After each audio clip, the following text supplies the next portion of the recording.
तुम्हारे तथागत महात्माओं को देखो, इनके भीतर तुम बुद्धि ना पाओगे, इनको तुम बिल्कुल बुद्धू पाओगे, मगर तुम्हें ये बुद्धू दिखाई नहीं पड़ते हैं क्योंकि तुम्हारी धारणा यही है कि देखो उपवास कर रहे हैं। अब उपवास बुद्धि का क्या संबंध है? बुद्धिमान आदमी उपवास करेगा ही क्यों? जितनी जरूरत होगी उतना भोजन करेगा, न ज्यादा भोजन करेगा न कम करेगा। बुद्धिमान आदमी तो हमेशा समता से जिएगा। शरीर की जितनी जरूरत हो उतना भोजन दे, ज्यादा भोजन नहीं दे क्योंकि शरीर पे बोझ होता है, कम भी नहीं दे क्योंकि शरीर की हत्या करता है।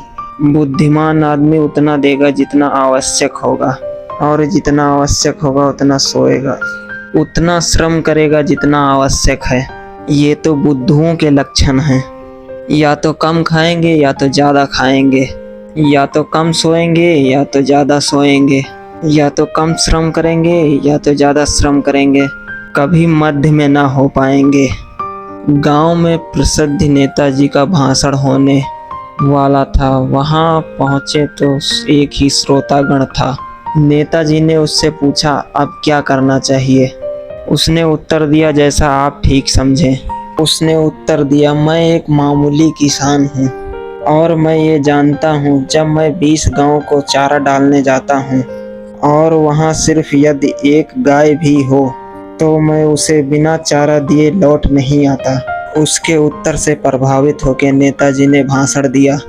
1 घंटे बाद जब उनका धुआंधार भाषण समाप्त हुआ तो नेताजी ने ग्रामीण से पूछा, कहो भाई कैसा रहा?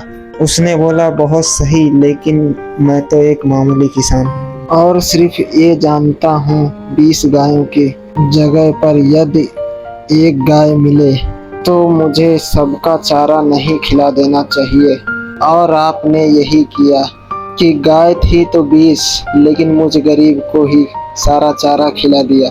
बस भाग भाग करके रह गया, अकेला हूँ, भाग भी नहीं सकता और आपकी आंखें भी मुझे पे ही गड़ी हुई। कई बहाने खोजे मगर कोई बहाना हाथ ना आया। अच्छा भी ना लगे मैं अकेला आदमी, अगर भाग जाऊं तो भाषण भी ना चले।